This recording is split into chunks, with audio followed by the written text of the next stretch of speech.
Deuteronômio, capítulo 1,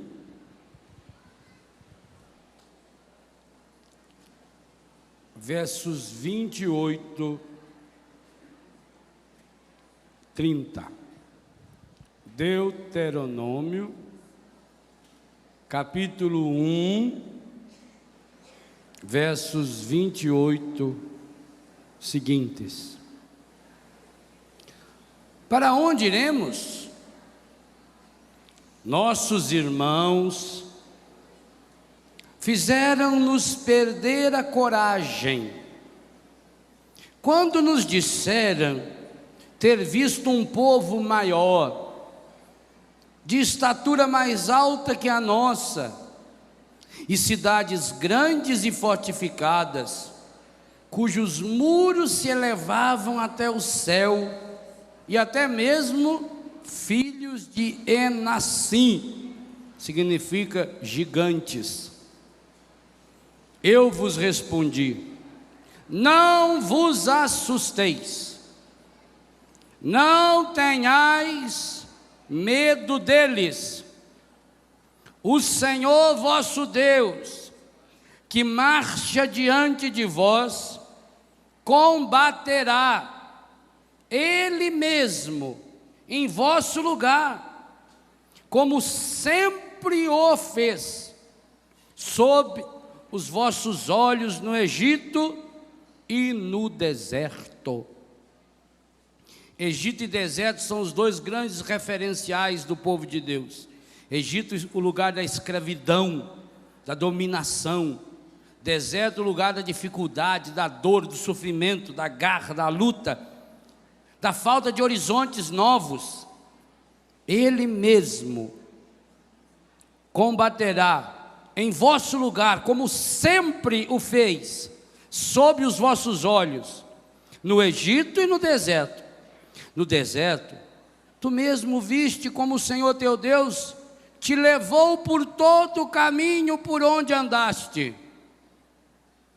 No deserto, tu mesmo viste como o Senhor teu Deus te levou por todo o caminho por onde andaste, como um homem costuma levar seu filho, até que chegasseis a esse lugar. Palavra do Senhor. Meus irmãos, minhas irmãs, que coisa maravilhosa é essa palavra de Moisés ao povo de Deus. Eu queria convidar você a fazer um exercício nesses próximos dias. Queria convidar você a ler 3 livros da Bíblia, do Antigo Testamento.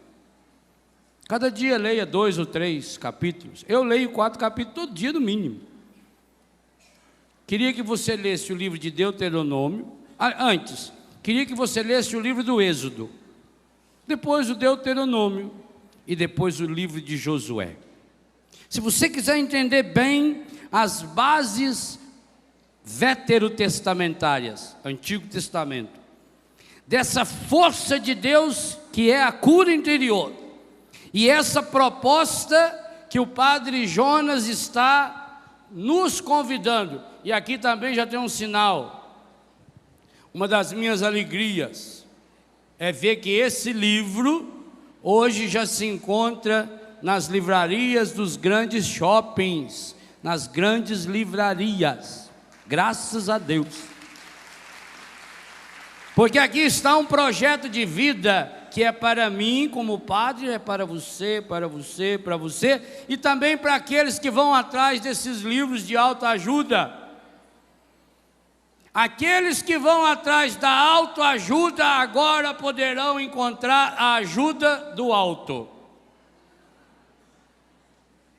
Diferente o U com o L.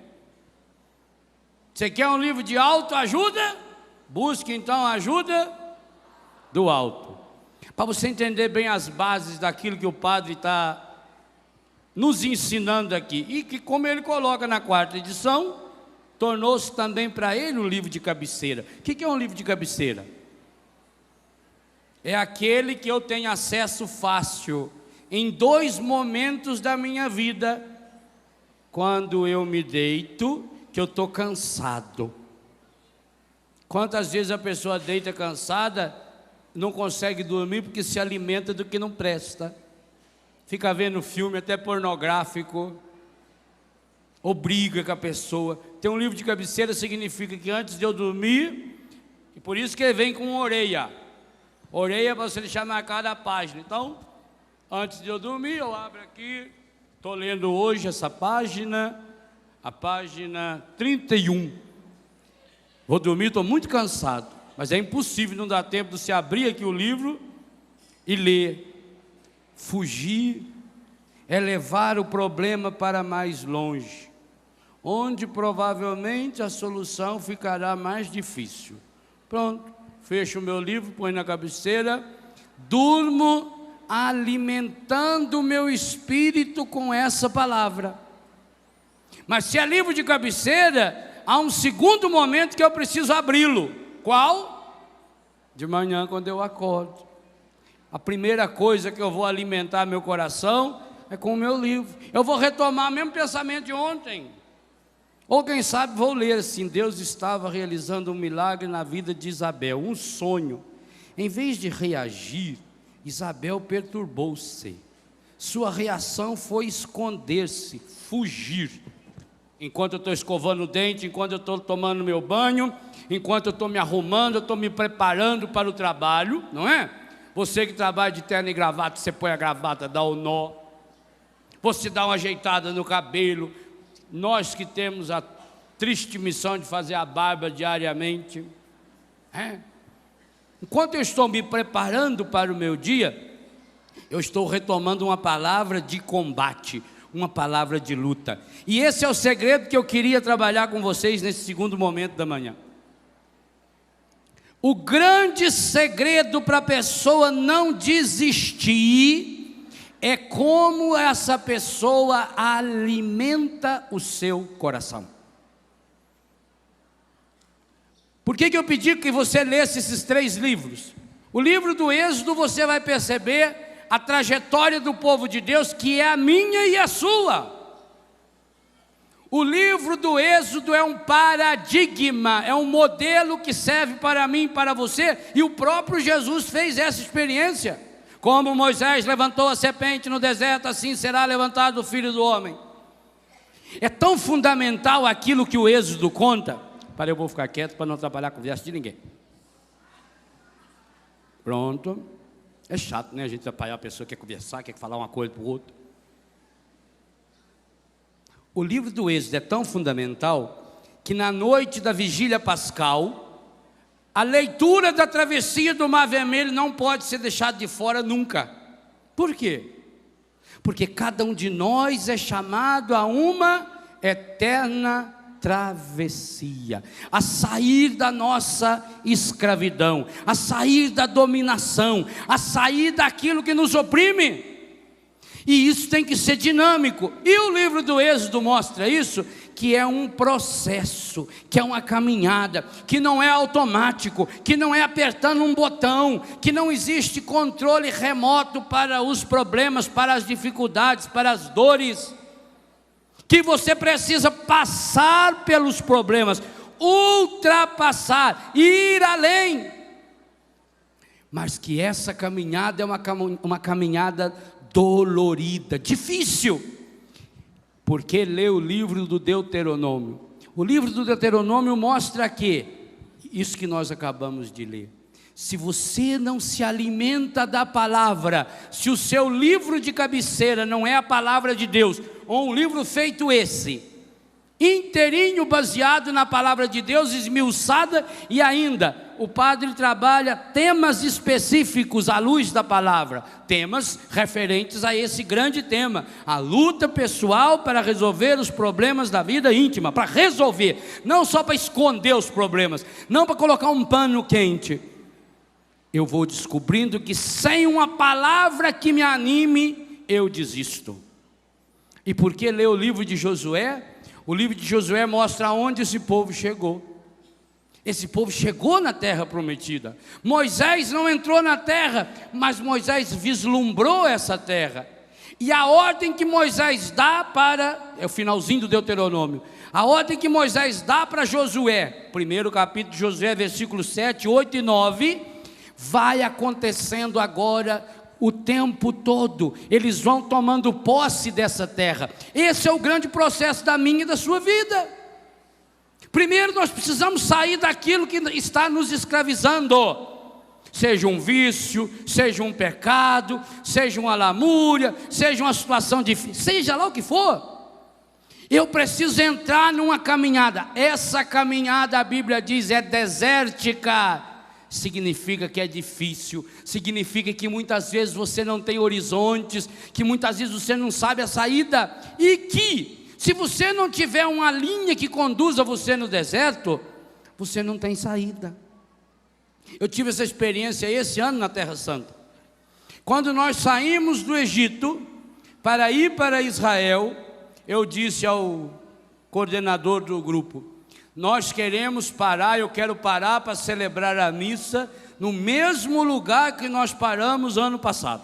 Combinado? Combinado. E já estávamos quase terminando o deserto e não achávamos aquele lugar. Eu comecei a ficar bravo. Mas eu pedi para parar. Padre, mas nós não achamos o lugar. Aí fomos conversar com o guia, que era outro, ele falou: mas não tem lugar assim. Mas nós tivemos aqui, mas não tem. Por quê? Porque a topografia do deserto muda muito. Quem conhece, por exemplo, o Ceará, o Nordeste brasileiro, ou o Sul do Brasil, que tem as dunas, percebe que as dunas vão andando devagarinho, né? O vento vai empurrando. Um lugar que tenha muito areia, muda a topografia. Você não acha lugar que você sabia que existia. Assim no deserto da vida, se eu não tiver uma palavra que me impulsione, que me direcione. Da onde veio a palavra orientar? O que é orientar? Voltar-se para o... E por que para o Oriente? Para virar tudo japonês? Por causa do sol que nasce, não é? Orientar é você voltar-se para o Oriente, é voltar-se para a iluminação, é caminhar na direção da luz. Gente, quando a gente caminha na direção da luz, a primeira coisa importante que acontece é que as sombras ficam para trás. O chinês já diz: quando você tiver que sentar na beira do caminho, senta, mas senta de frente para o caminho, não senta de costas não, não senta olhando para trás não, senta de frente, olha para frente. Eu preciso de algo que me oriente. Sabem qual é a grande pedagogia do encardido para destruir as famílias, para destruir os jovens, para destruir a sociedade? Palavras perniciosas. Quando você meditar o livro do Êxodo, especialmente o Deuteronômio e o livro de Josué, você vai perceber a grande força motriz, o motor que levou as pessoas a vencer as situações mais difíceis, foi a palavra certa, dita na hora certa. E isso é a palavra de Deus. A história bíblica, do Gênesis ao Apocalipse, é mostrar-nos a força da palavra. E por que é importante perceber a força da palavra? Por tudo aquilo que eu vou falar amanhã, quando entrarmos no Novo Testamento. A palavra de Deus que se faz carne e habita entre nós. O alimento que nos cura é essa palavra. Por isso o encardido trabalha com as palavras perniciosas. Que são palavras perniciosas? Palavras que desestimulam, palavras que irritam a gente, palavras que tiram a nossa força, palavras que nos enfraquecem. Meu Deus do céu, a senhora sozinha dentro da sua casa, quantas vezes acaba invocando o encardido? Porque fica só falando palavras perniciosas, murmurando. Por que a Bíblia condena tanto o murmúrio? Falo sobre isso no meu livro A Cura do Ressentimento. A força negativa do murmúrio. O murmúrio é uma semente de inferno. A pessoa fica murmurando, quer dizer, fica infernizando, jogando o seu interior para o buraco. A pessoa que murmura, que fica remoendo palavra negativa, negativa, que fica ruminando, logo ela está xingando. E ela briga com o armário, ela briga com a sujeira. E aí, se ela murmura, se ela xinga, quando a pessoa xinga, há um processo biológico, físico. Quando a pessoa se enerva, ela não consegue enxergar direito. Aí ela não vê direito, aí ela vê as coisas turvas. Vendo as coisas turvas, ela se machuca, ela fica braba, ficando braba ela xinga, xingando fica mais nervosa, nervosa acelera o sangue acelera, leva a dor do pé para o corpo inteiro no instantinho, vira um buraco, um inferno inferior. A grande força do homem e da mulher que vence as batalhas em Deus, a grande força do homem e da mulher que não desistem, é a força de uma palavra geradora de vida, uma palavra de ânimo, uma palavra de coragem. Tem jeito, eu preciso repetir isso muitas vezes para mim mesmo. Eu não sei qual é a solução, mas eu sei que tem solução. Eu sei que Deus está no comando da minha vida. Eu sei que Deus está no controle da minha história. Eu sei que a minha vida não depende de mim. Gente, que coisa espetacular, que coisa pedagógica, psicologicamente maravilhosa. Moisés está falando para o povo. Olha, vocês mesmos experimentaram como Deus carregou vocês no deserto e no Egito, como um pai costuma, olha o verbo que ele usa, carregar o seu filho. Quando é que o pai carrega um filho? Quando o filho está cansado, quando tem que passar numa ponte perigosa, o pai leva o filho no colo. Tem que passar num córrego, antigamente não tinha ponte nos rios, a gente passava por dentro do porto, né? Aquela parte mais rasinha, o pai pegava o filho e punha no colo. Para andar a cavalo, o pai punha um travesseirinho aqui na cabeceira do arreio, punha o filho aqui e levava assim, a gente ia, senão na garupa, segurando nas costas do pai assim, metido, né? Meu pai. O pai carrega a gente no colo na hora das dificuldades, mas também na hora do cansaço. Meu avô era um homem espetacular, pai de mamãe. Meu avô era enorme, era um negão de 1,90 m. Eles moravam no Biguá. E tinha muita festa na ponte Santo Antônio, que é uns 10 quilômetros do Biguá. Meu avô levava a mamãe para dançar, nos bailes que tinha lá. E na hora que acabava o baile, meia-noite, 1h, na hora de ir embora, ele, porque mamãe estava cansada, porque mamãe tinha dançado muito, levava mamãe nas costas. Minha mãe tinha 13, 14 anos, 15 anos de idade. Já pensou? Quando lá no fim da vida, mamãe teve que cuidar das pernas dele, cheio de ferida, tadinha, ela lavava aquilo com tanto amor e carinho. Eram aquelas pernas que tinham carregado quando ela tinha 14, 15 anos, que estava cansada porque tinha dançado. Olha que delicadeza. É isso que Moisés está dizendo. Deus carrega a gente no colo, o pai carrega o filho no... Também, quando um filho fica bêbado. Quantas vezes o pai e a mãe já levaram com lágrimas nos olhos, aquele filho bêbado, fedendo cachaça, fedendo vômito, fedendo a sujeira. E o pai e a mãe levaram para o quarto para dormir, às vezes deu um banho. Quando é que pai e mãe carregam filho no colo? Quando o filho está doente, quando o filho não pode andar. Mesmo um filho adulto está doente, não pode andar. Que força tem a mãe e o pai para levar esse filho no banheiro, para dar banho, para levar para a cozinha? É o pai que pega o menininho no colo para ele enxergar o desfile e levanta e põe o menino aqui em cima, na cacunda, no cangote, e o rapazinho se sente o maior porque ele vê todo mundo de longe, ele se acha o máximo. Nas horas difíceis, o pai nos carrega no colo. Deus faz isso conosco. Os rastros da areia que o padre cita no livro.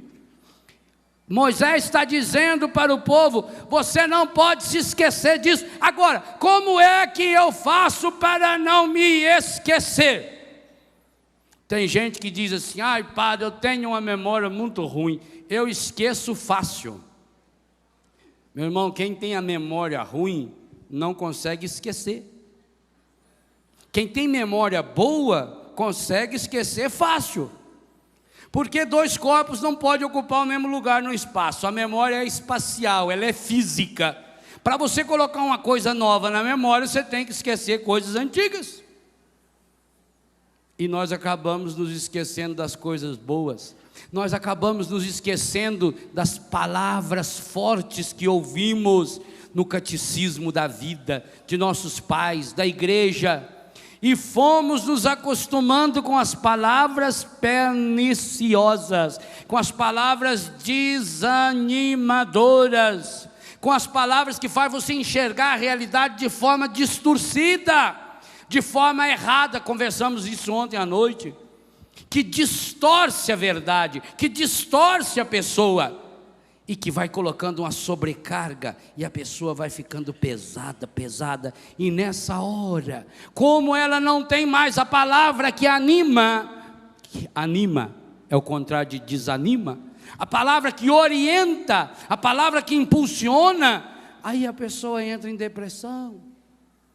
Qualquer tijolinho de nada e vira um obstáculo medonho, e a pessoa desiste fácil. Para não desistir, você precisa alimentar-se. Como o motor precisa do combustível, a nossa alma precisa da força libertadora da palavra. Olha, uma das coisas que mais impressiona na história do povo de Deus: o povo de Deus se afasta, peca, vai deixando de ouvir a palavra. Aí começa a acontecer desgraça em cima de desgraça.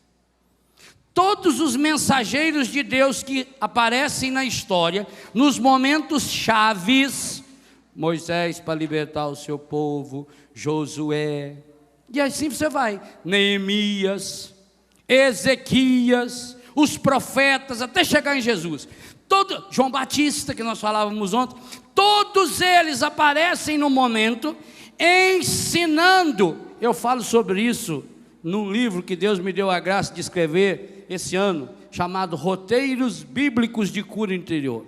Aqui eu faço uma releitura rápida, em 150 páginas, desses momentos difíceis, esses momentos dolorosos que o povo de Deus viveu, e que alguém entrou com uma palavra, tanto homem como mulher. Fala aqui de Judite, fala de Esther, fala de reis que estavam vivendo momentos dificílimos, mas que alguém soprou uma palavra, a força da palavra.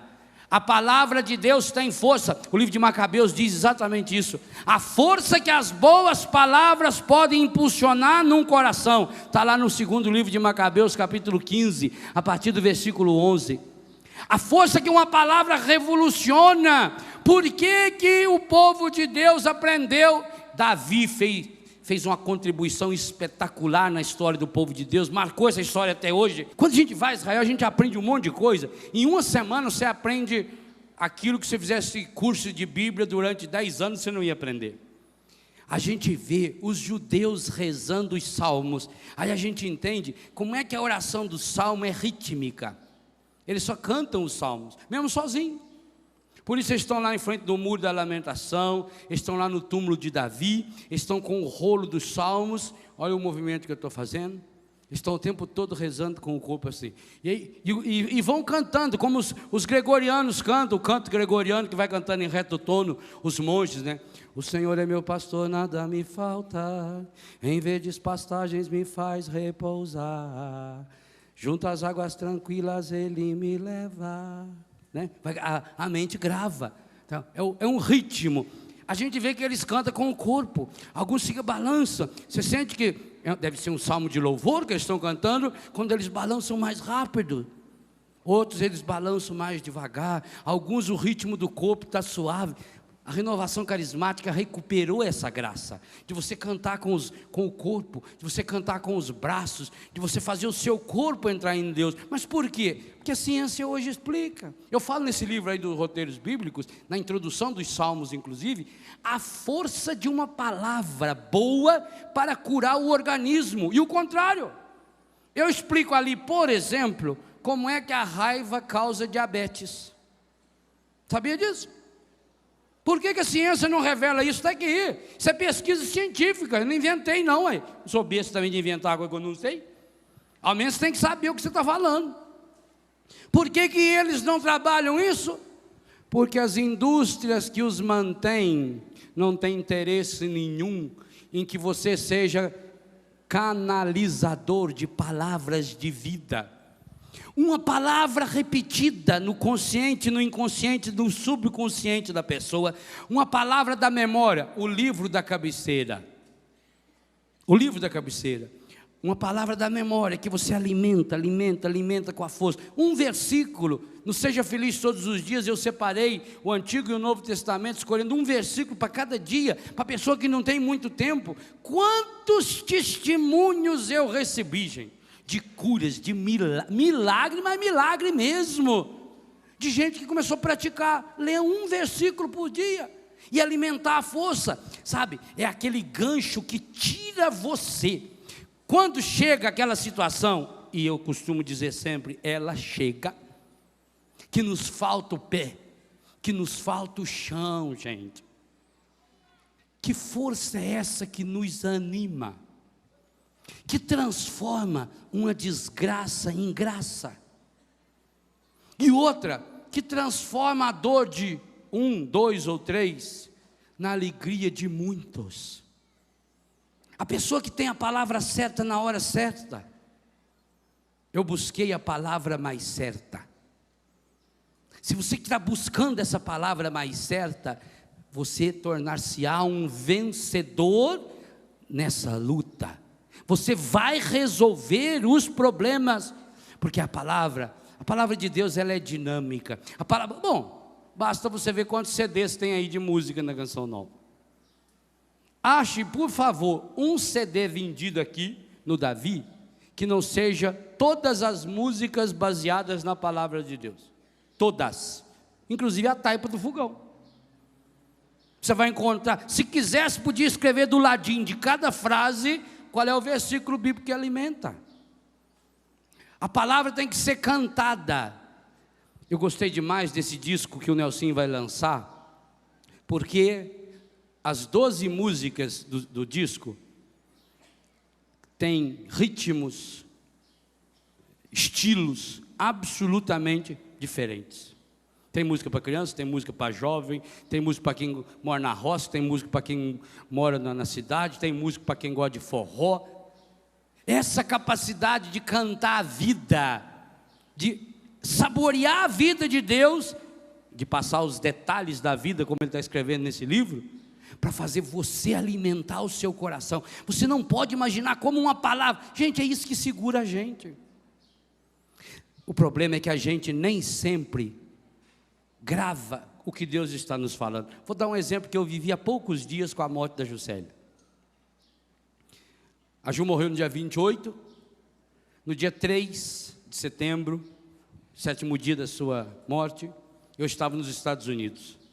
E claro que eu não ia celebrar a missa de 7º dia lá, pregando um retiro para aquele povo que não sabia nem quem era ela. Então, rezei dentro do meu coração e preparei a pregação da missa baseada no Evangelho e na primeira leitura. E fomos. Quando eu estou lá no encontro e escuto alguém ler o salmo de meditação, uma frase do salmo tocou uma sinetinha no meu coração. Falei, uai. Aí já olhei lá, marquei o salmo que era. Lá do outro lado, estou lá nos Estados Unidos. Chego no hotel, pego a minha Bíblia e vou lá abrir o salmo. Até deixei aqui marcado com o retrato dela no mesmo lugar. É o Salmo 36, versículo 5. Está escrito aqui na Bíblia Ave Maria. Confia ao Senhor a tua sorte. Espera nele e ele agirá. Na tradução da liturgia está assim: deixa aos cuidados do Senhor o teu destino, confia nele, com certeza ele agirá. E o que esse salmo de meditação chamou tanto a minha atenção, no dia em que a gente, chorando, celebrava o 7º dia do falecimento da Juscelia? Essa frase está gravada na porta do quarto 416, o quarto que ela viveu os seus últimos 15 dias, o lugar que ela morreu no hospital Celso Ramos, em Florianópolis. Na porta de cada apartamento tem um versículo da Bíblia, do Antigo e do Novo Testamento. Você vai dizer, foi coincidência. Coincidência? A Bíblia Católica tem 35.568 versículos. Coincidência que esse estava na porta dela? E que foi o salmo de meditação do 7º dia do seu falecimento? Coincidência? Eu com o coração dilacerado, lá nos Estados Unidos, para pregar um retiro para aquele povo, que estava ansioso. É coincidência? É Deus falando. Falando não, Deus berra, Deus grita no nosso ouvido. A palavra de Deus é viva, ela é eficaz, ela é essa espada que penetra. Mas se eu não estou prestando atenção, aí eu voltei uma semana. Os últimos 15 dias que a Ju estava no hospital e que eu passei todo o tempo possível da minha vida lá, só não ficava durante a noite, porque aí ficava só a Yara com ela lá, que ficou o tempo todo. Toda vez que ela ia, por exemplo, ao banheiro, toda vez que ela precisava trocar, eu saía do quarto e puxava a porta.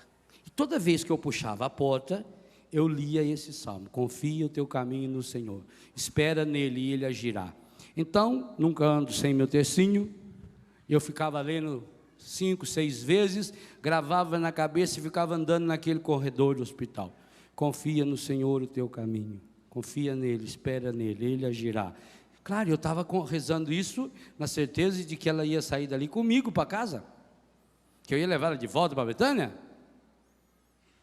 Todo mundo em Betânia estava assim, a família dela estava assim, todo mundo rezando para isso. Eu não sei quantas vezes eu rezei esse versículo, com certeza centenas de vezes, pois Deus foi me dar essa palavra lá nos Estados Unidos, para dizer: você não confiou? Então eu agi, ela é minha, ela estava pronta para ser colhida, e eu acolhi. É milagre de Deus, é graça de Deus. E aí eu entendo o que o Padre Jonas falou lá, na missa de corpo presente dela, com 14 padres celebrando junto. Ela que recebeu a unção e a absolvição geral das mãos do bispo de Florianópolis. Está no céu.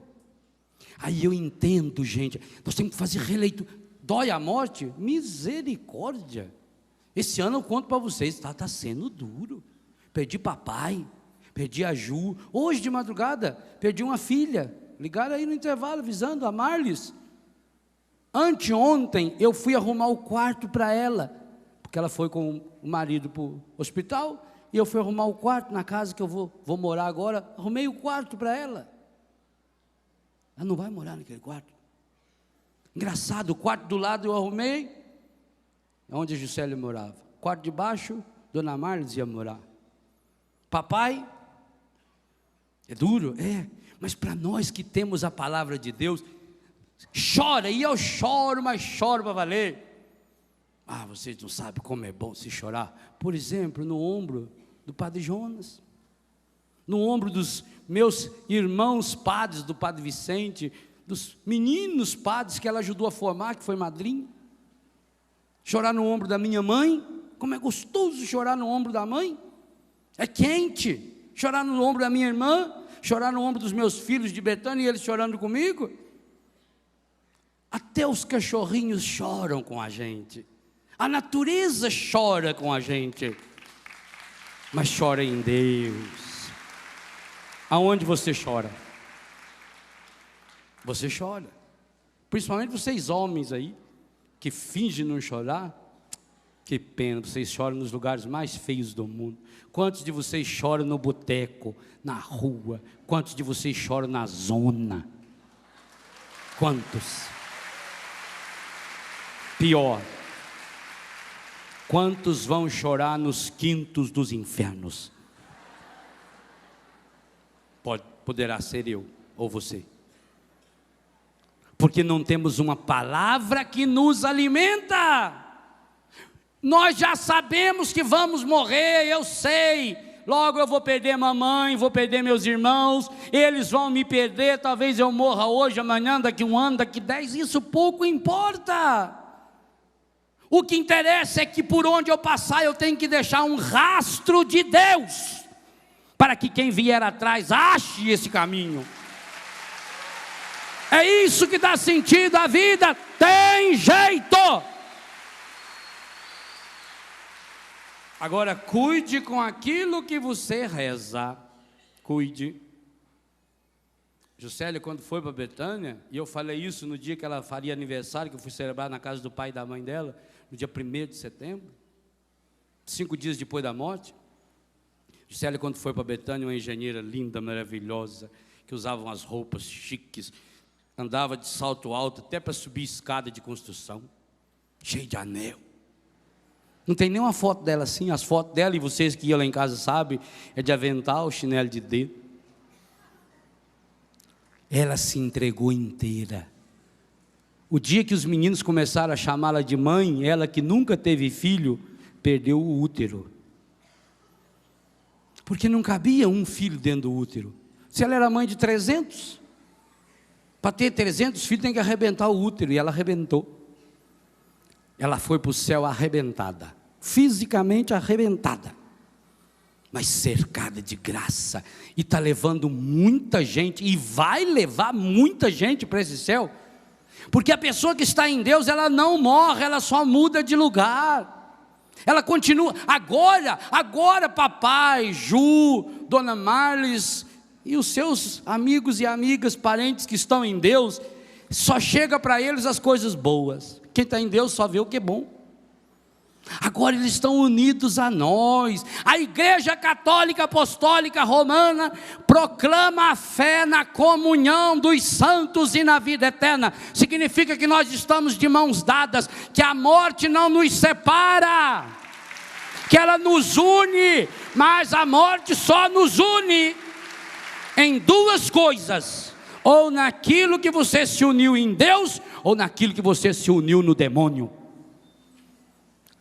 Aqueles e aquelas com os quais você se uniu em Deus, a morte não separa. Mas também aqueles e aquelas que você se uniu no demônio, a morte não separa, vai para o inferno imediatamente. A pessoa, quando vai para esse Deus, ela continua sendo palavra de Deus na sua vida.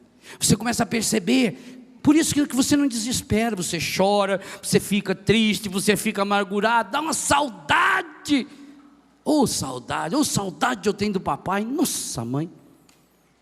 Esses dias eu me debulhei chorando vendo um jogo de futebol. Eu que nem assisto futebol, pois só fui descobrir que eu estava chorando porque eu estava pensando no papai, que adorava ver o jogo de futebol.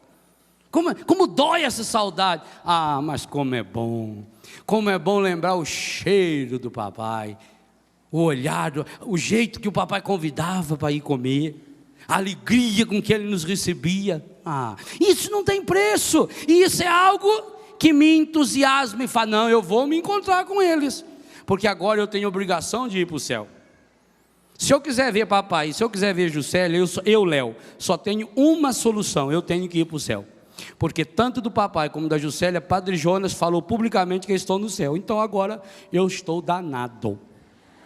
Eu não posso mais ir para o inferno, senão eu não vou vê-los.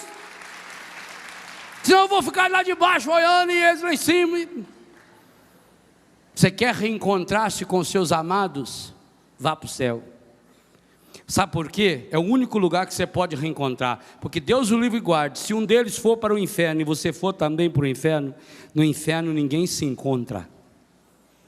Inferno é lugar do desencontro. Inferno é lugar onde as pessoas se chocam. Inferno é lugar onde as pessoas não se veem. Inferno é lugar onde a pessoa só enxerga o que não presta um do outro. Inferno é o lugar que a pessoa só sabe fazer lamuriar e reclamar. Se você e a pessoa que você mais ama nesse mundo forem para o inferno, vocês nunca mais vão se encontrar. Vocês vão se chocar no inferno. Porque você vai ver o pior que o outro tem com as lentes de aumento do encardido, que ele é especialista nisso. Se você quiser reencontrar os seus amados, só tem uma saída: vá para o céu. E só tem um jeito de ir para o céu: é você entrar nessa luta pessoal para resolver. Agora chegou a hora de resolver os seus problemas íntimos. Você não pode mais ir empurrando com a barriga. Se até agora você foi um lerdão, molengão, que está só empurrando, eu estou levando a vida. Levando não, quem está levando a vida vai lá para baixo, vai para a descarga. Agora é hora de resolver os problemas da sua vida íntima. Quais são esses problemas? E aí Jesus nos ensina uma coisa espetacular. Talvez seus problemas da vida íntima estejam ligados, por exemplo, a um vício medonho de droga. Talvez estejam ligados a uma sexualidade estragada. Talvez você tenha problema de homossexualismo, de lesbianismo, de infidelidade. Talvez você esteja sofrendo a dor do adultério.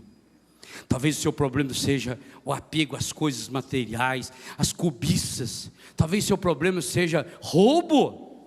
Eu não sei qual é o problema, mas eu sei, porque Jesus, o meu Senhor, disse, e amanhã nós vamos falar bastante sobre isso. Eu sei que Jesus ensinou que a causa desse problema está no seu coração. É do coração que brota tudo que não presta. Tudo, não se condene. Sabe por que você faz coisa errada? Não é porque você é ruim, não, você não é ruim. Embora você escutou essa palavra perniciosa, pai e mãe que falam palavras perniciosas para o filho, falam: você é ruim, você é feio, você é isso, você não presta, você não... Não, esqueça, não é verdade, não é verdade.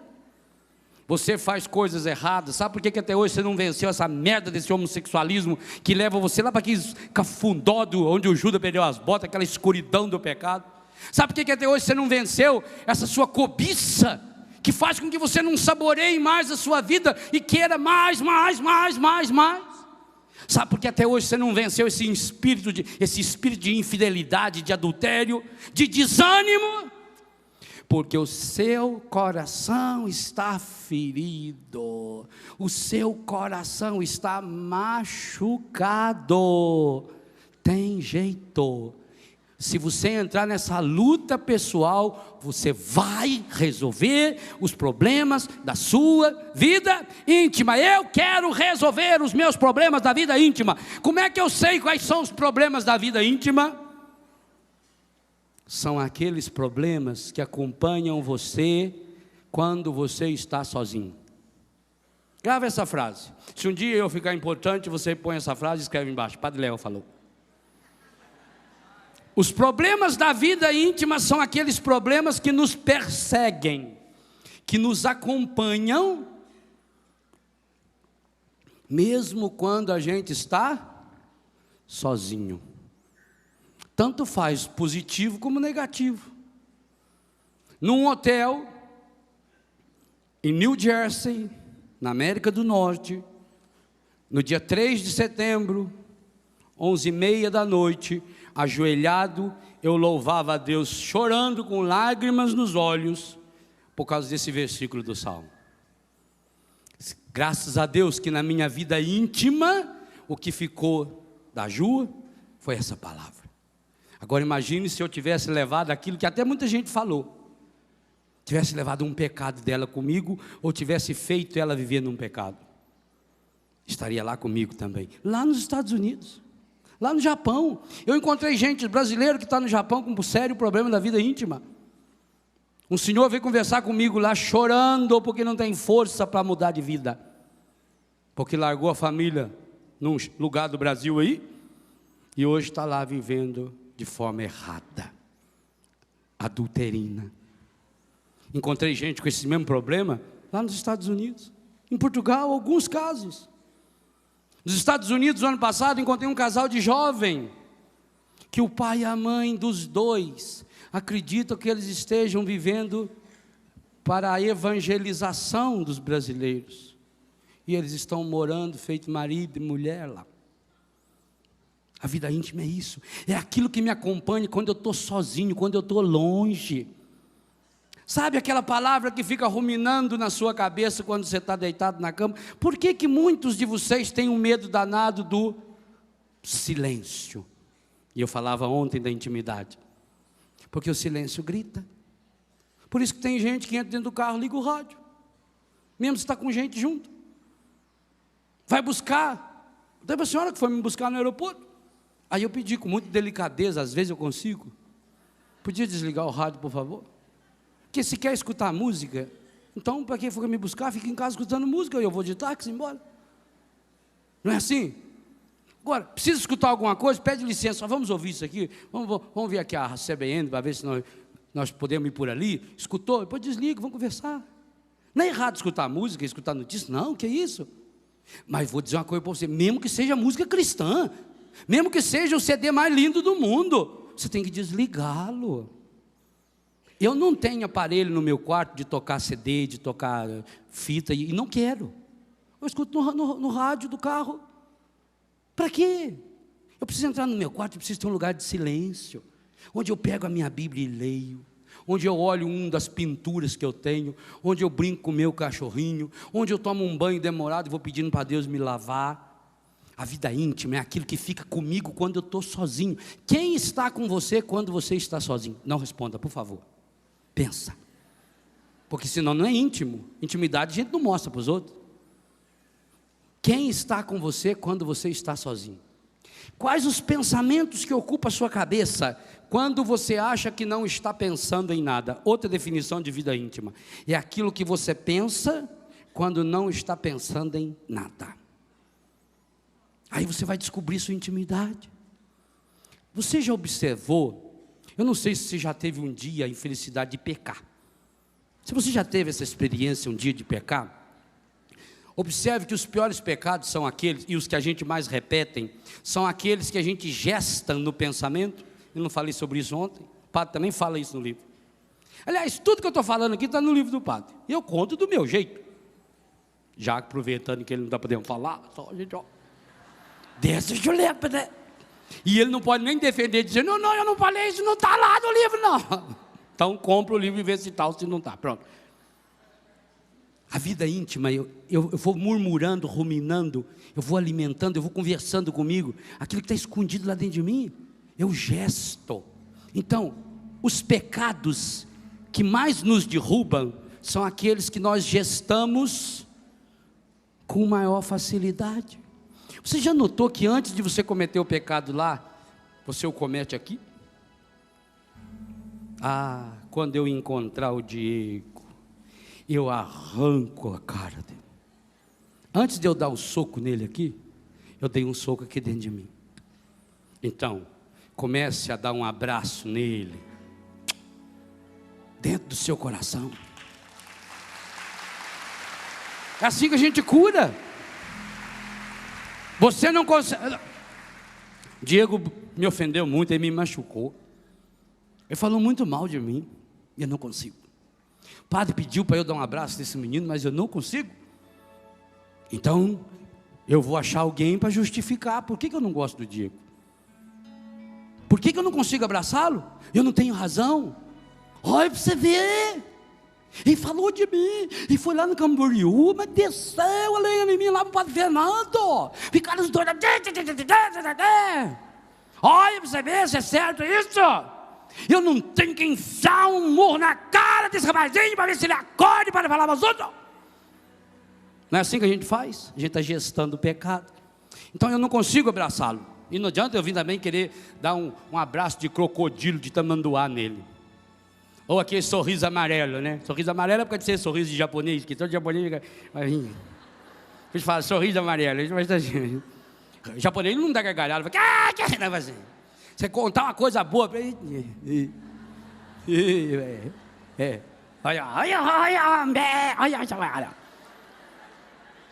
Gesta esse abraço.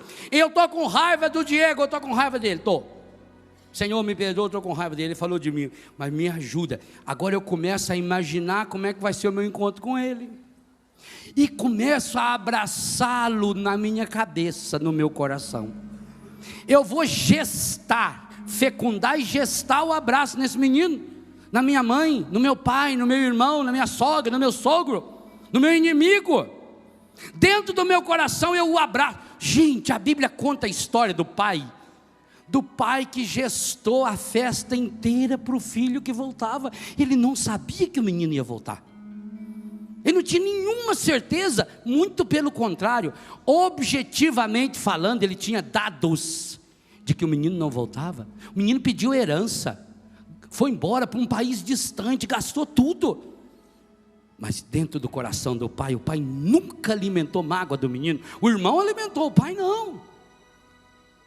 O pai gestou a volta do filho, mas ele gestou e não ficou só assim falando: ah, meu Deus, muda o Diego, faz o Diego gostar de mim, faz com que ele não fale mais mal de mim. Não, o pai foi gestar a volta do filho, foi engordar um boi, foi mandar fazer túnica. Ele deve ter feito umas 3 ou 4, porque fala assim: traz a melhor túnica. O menino tinha levado todas, não tinha nenhuma. Se o pai fala traz a melhor, sinal que ele fez 2, 3, 4, 5. Ele fazia uma, a mãe deixava lá quarando, punha naftalina e começava a feder. Demorava para voltar, ele havia um pano mais bonito. Agora então eu vou fazer com essa. Ele tinha feito umas 5, 6 túnicas. Ele mandou fazer a chinela, mandou fazer o anel, e ainda ficou na expectativa da volta. Por isso, quando ele viu aquele vulto magro, longe, fedendo a porco, o coração do pai saiu pela boca, e ele foi numa disparada, porque ele gestou esse encontro. Geste, treine o encontro. Eu acho tão lindo a volta de Tobias para casa, porque Tobias levou a melhor companhia do céu com ele, o anjo, e a melhor companhia da terra, um cachorrinho. Nunca o mundo vai saber aquilo que você sentiu quando deu aquele abraço. Faz só o maior para mim. Quando deu aquele abraço apertado assim. Fala para Deus hoje também.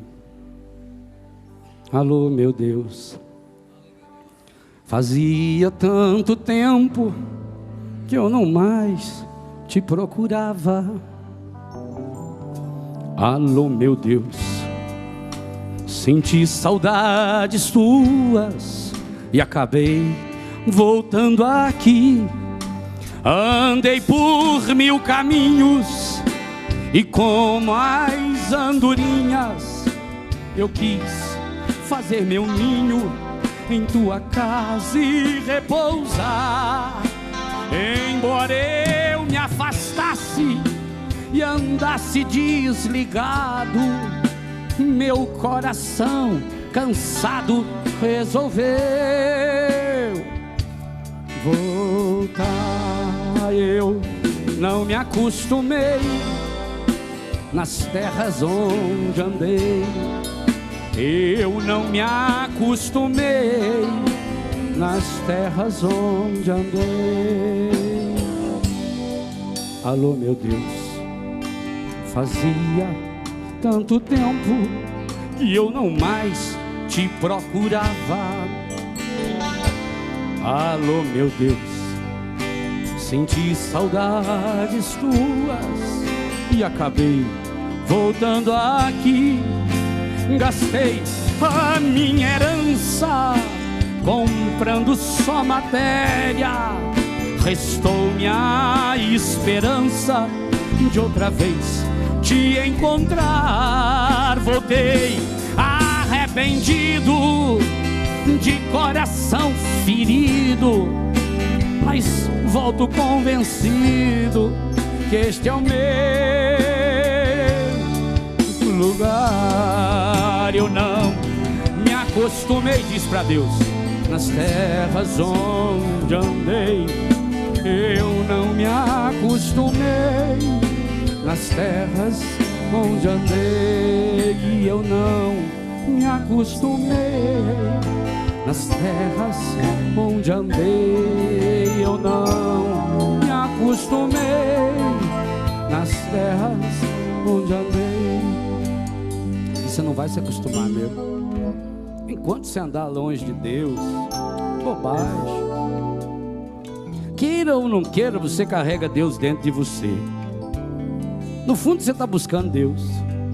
Quando você foi lá para aqueles buracos, quando você corre para o pecado, quando você fica feliz, entre aspas, com as coisas materiais que ganha, quando você é infiel às pessoas e ao Deus que você ama, quando você se droga, quando você se prostitui, quando você xinga, quando você briga, quando você murmura, na verdade você está buscando Deus. Sabe por que as coisas não dão certo na sua vida? Porque você não se acostumou, e graças a Deus não vai se acostumar. Nunca você vai conseguir se acostumar a viver longe de Deus. Seu coração foi feito para Ele. Ele te carregou no colo, Ele te carrega no braço, feito um pai, uma mãe. Ele te amamenta. Ele colocou dentro de você um desejo de infinito, que talvez muitas e muitas vezes você pense que esse desejo de infinito será saciado quando eu conseguir a minha parte na herança, quando eu tiver liberdade, quando eu for para longe, quando eu tiver amigos, nada, tudo vai. A vida íntima é aquilo que fica quando tudo o mais já se foi, é aquilo que chega quando os outros se foram, é aquilo que permanece quando a gente se perde, é aquilo que leva-nos a nos perdermos. É uma saudade no nosso coração desse Pai. E essa saudade é muito maior quando a gente sabe, e a gente sabe, que o Pai preparou tudo: túnica, sandália, anel, festa, roupa nova, um boi cevado. Mais do que isso, um cordeiro imolado, que se despiu para que eu me vista, que morreu para que eu viva, que matou a morte ao morrer. Eu não posso mais viver longe desse Deus. O Espírito Santo em mim, que Deus tem ciúme dele quando colocou em mim, me impulsiona a entrar nessa luta pessoal para resolver os problemas da minha vida, da nossa vida íntima. Não dá mais para esconder os problemas, não dá mais para colocar pano quente, é preciso resolver. E resolver é ir lá na raiz, é descobrir, é fazer um diagnóstico, é analisar com os olhos de Deus, à luz da palavra. E quando a gente cai em si, então a gente retoma na casa do meu Pai. Tem pão em abundância, e eu aqui passando fome? Não, eu vou voltar, eu estou voltando. Hoje é o dia da minha volta. Hoje eu vou participar da festa do Pai. E o Pai está preparando com carinho uma tarde e uma noite especialíssimas para mim aqui, nesse rincão. Eu quero ter esse encontro. Pai, eu estou voltando. Liga para Deus, do seu jeito. Fala para Ele. Alô, meu Deus, fazia tanto tempo que eu não mais te procurava. Alô, meu Deus, senti saudades tuas e acabei voltando aqui. Gastei a minha herança comprando só matéria, restou-me a esperança de outra vez te encontrar. Voltei arrependido, de coração ferido, mas volto convencido que este é o meu lugar. Eu não me acostumei nas terras onde andei, eu não me acostumei nas terras onde andei, eu não me acostumei nas terras onde andei, Eu não me acostumei nas terras onde andei. Isto mesmo, aplauda. Esta sua decisão de no dia de hoje voltar para Deus. Põe a mão no seu coração.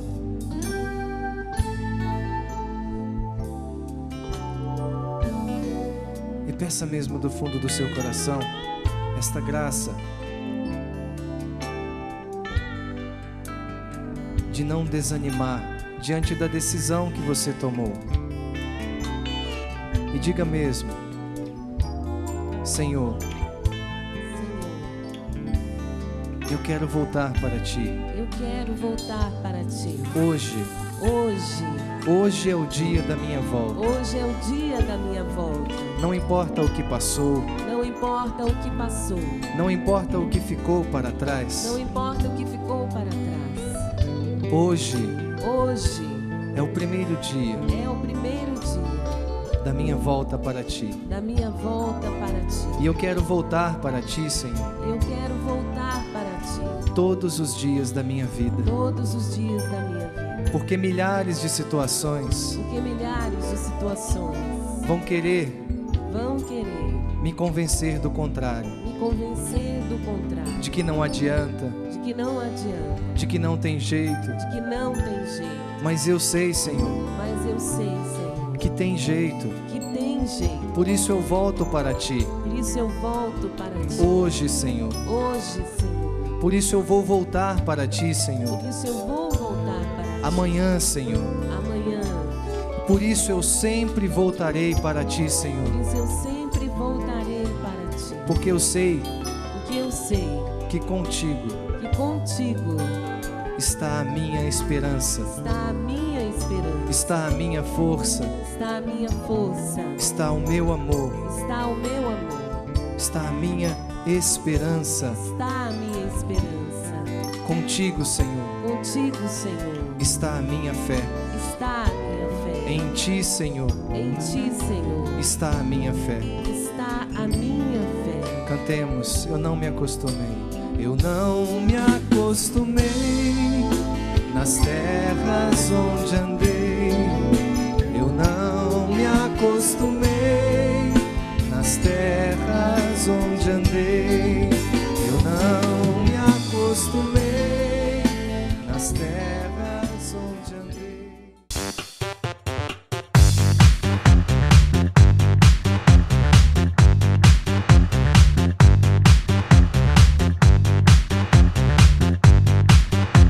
CançãoNovaPlay.com. Assine já!